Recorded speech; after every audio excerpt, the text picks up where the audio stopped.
+2 കെമിസ്ട്രിയിലെ corrosion ആണെന്ന് നമ്മൾ പഠിക്കാൻ പോകുന്നത്. What is corrosion? Corrosion is A process which involves slow destruction of A metal as A result of its reaction with moisture and other gases present in atmosphere. നമ്മുടെ metal അറ്റ്മോസ്ഫിയറിലുള്ള gases moisture ഒക്കെ ആയിട്ട് കോണ്ടാക്റ്റിൽ വരുമ്പോൾ ആ മെറ്റലിനുണ്ടാകുന്ന ഒരു slow ഡിസ്ട്രക്ഷനെയാണ് നമ്മൾ corrosion എന്ന് പറയുന്നത്. ഇരുമ്പ് തുരുപ്പിക്കുന്ന ഒക്കെ കൊറോഷൻ എക്സാമ്പിൾ ആണെന്ന് നമുക്കറിയാം. അപ്പോൾ ആ മെറ്റല് വളരെ സാവധാനത്തിൽ ആ ഒരു ഡിസ്ട്രക്ഷൻ പ്രോസസ്സ് നടക്കുന്നത് അത് അന്തരീക്ഷത്തിലുള്ള ഏതെങ്കിലുമൊക്കെ വാട്ടർ കണ്ടന്റുമായിട്ടോ ഗ്യാസസ് ഒക്കെ ആയിട്ടുള്ള കോണ്ടാക്റ്റ് കൊണ്ടായിരിക്കാം. അങ്ങനെ ആ മെറ്റലിന് ഒരു ഡിസ്ട്രക്ഷൻ ഉണ്ടാവുകയാണ് ചെയ്യുന്നത്. That process is called corrosion. All metals and alloys are susceptible to corrosion. ഇനി ഈ കൊറോഷൻ അധികം സംഭവിക്കാത്ത ഒരു മെറ്റൽ നമ്മുടെ ഗോൾഡ്, പ്ലാറ്റിനം ഒക്കെയാണ്. നമുക്കറിയാം ഗോൾഡ് ഓർണമെന്റ്സ് ഒക്കെ നമ്മൾ യൂസ് ചെയ്യാറുണ്ട്. അതും ഇരുമ്പൊക്കെ പോലെ കുറച്ച് കഴിയുമ്പോൾ തുരുമ്പിച്ചാലുള്ള അവസ്ഥ ഓർത്ത് നോക്കി. അപ്പോൾ ഗോൾഡിന് എക്സലന്റ് റെസിസ്റ്റൻസ് ഉണ്ട് ഈ കൊറോഷനോട്. അതുപോലെ തന്നെ പ്ലാറ്റിനം, പിന്നെ ഗോൾഡ് കൊറോസ് ചെയ്യുന്നത് മെർക്കുറി ആയിട്ട് കോണ്ടാക്റ്റിൽ വരുമ്പോഴാണ്. മെർക്കുറി നമുക്കറിയാം ഒരു ലിക്വിഡ് മെറ്റലാണ്. മെർക്കുറി എന്തെങ്കിലും എക്സ്പെരിമെന്റിനൊക്കെ നമ്മൾ യൂസ് ചെയ്യുമ്പോൾ എന്തെങ്കിലും ഗോൾഡ് ഓർണമെന്റ്സ് ഒക്കെ ആയിട്ട് കോണ്ടാക്റ്റിൽ വരികയാണെങ്കിൽ ആ ഭാഗത്ത് കൊറോഷൻ സംഭവിക്കും. ഇനി corrosion impurities, air and moisture ഒക്കെ കൊണ്ട് ഈ കൊറോഷൻ എൻഹാൻസ് ചെയ്യാനുള്ള സാധ്യതയുണ്ട്. സോ കൊറോഷൻ ഓഫ് അയൺ ആണ് റസ്റ്റിംഗ് എന്ന് നമുക്കറിയാം.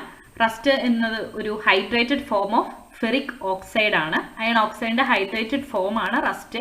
Then tarnishing of silver, formation of green coating on copper and bronze ഒക്കെ നമ്മുടെ കൊറോഷന്റെ എക്സാമ്പിൾസ് ആണ്. ബ്രോൺസ്, കോപ്പർ പ്ലേറ്റ്, നമ്മുടെ വെസൽസ് ഒക്കെ ചിലപ്പോൾ ഒരു ഗ്രീൻ കോട്ടിംഗ് ഉണ്ടാവും, നമ്മൾ കണ്ടിട്ടുണ്ട്. അതൊക്കെ നമ്മുടെ കൊറോഷൻ ഓഫ് മെറ്റലിന് എക്സാമ്പിൾ ആണ്. സോ റസ്റ്റിംഗ് ഓഫ് അയൺ എന്ന് പറയുന്നത് ഒരു റിഡോക്സ് റിയാക്ഷൻ ആണ്. എയറിന്റെ വാട്ടറിന്റെ പ്രസൻസിലാണ് നടക്കുന്നത്. റിഡോക്സ് റിയാക്ഷൻ എന്ന് പറയുമ്പോൾ അവിടെ ഒരു ഓക്സിഡേഷൻ ഉണ്ട്, റിഡക്ഷൻ പ്രോസസ് ഉണ്ട്. അപ്പൊ നമ്മുടെ അയണിന്റെ ആ ഒരു സർഫസ് ആനോഡായിട്ട് ബിഹേവ് ചെയ്യുന്നു, അവിടെ ഓക്സിഡേഷൻ നടക്കുന്നു. അപ്പൊ അയണിന്റെ കേസിൽ അയൺ 2+ ആയിട്ട് Fe2+ ആയിട്ട് ഓക്സിഡൈസ് ചെയ്യാണ് ചെയ്യുന്നത്. അയൺ ഒരു ആനോഡായിട്ടാണ് പ്രവർത്തിക്കുക. നമ്മൾ ഏത് മെറ്റൽ എടുത്താലും കൊറോഷൻ സംഭവിക്കുന്ന മെറ്റൽ ആനോഡായിട്ടായിരിക്കും പ്രവർത്തിക്കുക. So 2Fe gives 2Fe2+ plus 4 electron. Then electron released at anodic spot move through the metal and go to another spot on metal and reduce oxygen in presence of H+. അപ്പോൾ ഈ ഉണ്ടാവുന്ന ഓക്സിജനും ഇലക്ട്രോണും ഹൈഡ്രജനും കൂടി ചേർന്നിട്ട് water ഉണ്ടാവുകയാണ് അടുത്ത cathodic സ്പോട്ടിൽ നടക്കുന്നത്. ഈ സ്പോട്ടാണ് കാഥോഡായിട്ട് പ്രവർത്തിക്കുന്നത്. ഓക്കെ, സോ ഓവറോൾ റിയാക്ഷൻ എന്താണ്? Iron plus oxygen plus hydrogen gives Fe2+ 2H2O. അതായത് Fe2+ ആയിട്ട് മാറുകയാണ് നമ്മുടെ ഓക്സിഡേഷൻ, നമ്മുടെ ഈ ഒരു ഓവറോൾ റിയാക്ഷനിൽ നടന്നത്. അയൺ 2+ ആയിട്ട് മാറി, ഫെറസ് അയോൺ ആയിട്ട് മാറി. ഇനി ഈ ഫെറസ് അയോൺ വീണ്ടും ഓക്സിഡൈസ് ചെയ്ത് ഫെറിക് അയോൺസ് ആയിട്ട് മാറും. Fe2+ നിന്ന് ഒരു ഇലക്ട്രോൺ കൂടി നഷ്ടപ്പെട്ടാൽ Fe3+ ആവും. സോ Fe2+ന്റെ ഫർദർ ഓക്സിഡേഷൻ നടന്ന് Fe3+ ഉണ്ടാവും. ദെൻ അത് ഹൈഡ്രേറ്റഡ് ഫെറിക് ഓക്സൈഡ് ആയിട്ട് ഫർദർ റിയാക്ഷൻ നടന്ന് ഫോം ചെയ്യും. അതിനെയാണ് നമ്മൾ റസ്റ്റ് എന്ന് പറയുക. ഹൈഡ്രേറ്റഡ് ഫെറിക് ഓക്സൈഡ് ആണ് റസ്റ്റ്. ഓക്കെ, അപ്പൊ നമ്മൾ ഏത് മെറ്റൽ എടുത്താലും മെറ്റൽ സർഫസ് ആണ് ആനോഡായിട്ട് പ്രവർത്തിക്കുന്നത്.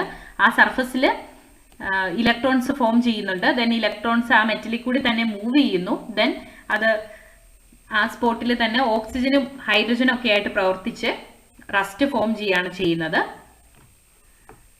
സോ റസ്റ്റിംഗ് ഓഫ് അയൺ ഒരു ഇലക്ട്രോ കെമിക്കൽ റിയാക്ഷൻ ആണ്. ഇനി കൊറോഷൻ പ്രിവെന്റ് ചെയ്യാൻ വേണ്ടി എന്തൊക്കെ മെത്തേഡ്സ് നമുക്ക് സ്വീകരിക്കാം? ഒന്ന്, മെറ്റൽ സർഫസിനെ പെയിന്റ്, വാർണിഷ് ഒക്കെ വെച്ച് കോട്ട് ചെയ്യുക. അപ്പൊ മെറ്റൽ സർഫസ് അറ്റ്മോസ്ഫിയറുമായിട്ട് കോണ്ടാക്റ്റിൽ വരുന്നതിന്റെ ആ ഒരു ചാൻസ് കുറയും. അപ്പൊ അറ്റ്മോസ്ഫിയറിക് ഓക്സിജൻ, എയർ, വാട്ടർ ഒക്കെ ആയിട്ടുള്ള കോണ്ടാക്ട് കുറയുമ്പോൾ മെറ്റലിനെ നമുക്ക് പ്രൊട്ടക്ട് ചെയ്യാൻ പറ്റും. അതുപോലെ coating metal surface with another electropositive metal like zinc, magnesium etcetera. അപ്പൊ നമുക്കറിയാം നമ്മൾ ഏത് മെറ്റലാണോ എടുക്കുന്ന മെറ്റൽ ആനോഡായിട്ട് പ്രവർത്തിക്കുന്നു, അതിന് കൊറോഷൻ സംഭവിക്കുക ചെയ്യുന്നതെന്ന് അറിയാം അല്ലെ.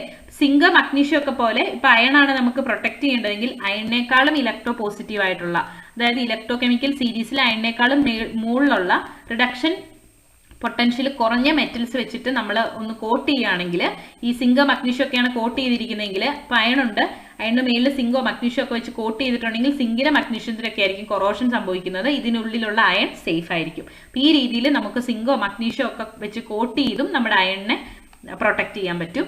കോട്ടിംഗ് ഓഫ് മെറ്റൽ വിത്ത് സിങ്കിനെ നമ്മൾ ഗാൽവനൈസേഷൻ എന്നാണ് പറയുന്നത്. And the resulting iron is called galvanised iron. പിന്നെ ആന്റി റസ്റ്റ് സൊല്യൂഷൻ വെച്ചിട്ട് നമുക്ക് നമ്മുടെ മെറ്റലിനെ കോട്ട് ചെയ്യാൻ പറ്റും. Then an electrochemical method used is connecting the iron object with sacrificial electrode of another metal. അപ്പോൾ ഈ നമ്മുടെ അയൺ ഇലക്ട്രോഡിനെ വേറെ ഇലക്ട്രോഡുമായിട്ട് കണക്ട് ചെയ്യാണ്.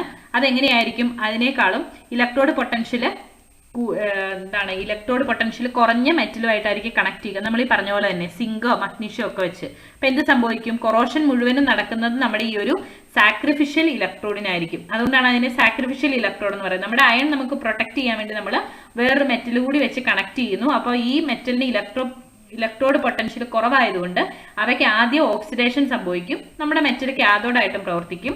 അപ്പോൾ നമ്മൾ എടുത്ത സിങ്കോ മഗ്നീഷ്യോ ഒക്കെയാണ് എടുത്തെങ്കിൽ അത് ആനോഡായിട്ട് പ്രവർത്തിച്ച് കൊറോഷൻ നടക്കും, നമ്മുടെ മെറ്റൽ സേഫ് ആയിട്ടിരിക്കും. ഈ രീതി അതിനെ നമ്മൾ സാക്രിഫിഷ്യൽ പ്രൊട്ടക്ഷൻ എന്നാണ് പറയുന്നത്. കാരണം അയൺ പ്രൊട്ടക്ട് ചെയ്യാൻ വേണ്ടി സിങ്കോ മഗ്നീഷ്യോ ഒക്കെ അവിടെ സാക്രിഫൈസ് ചെയ്തിട്ടുണ്ട് അല്ലേ, അയണിനെ പ്രൊട്ടക്ട് ചെയ്യാൻ. അപ്പോൾ ആ രീതിയിൽ നമുക്ക് സാക്രിഫിഷ്യൽ പ്രൊട്ടക്ഷൻ നടത്താം.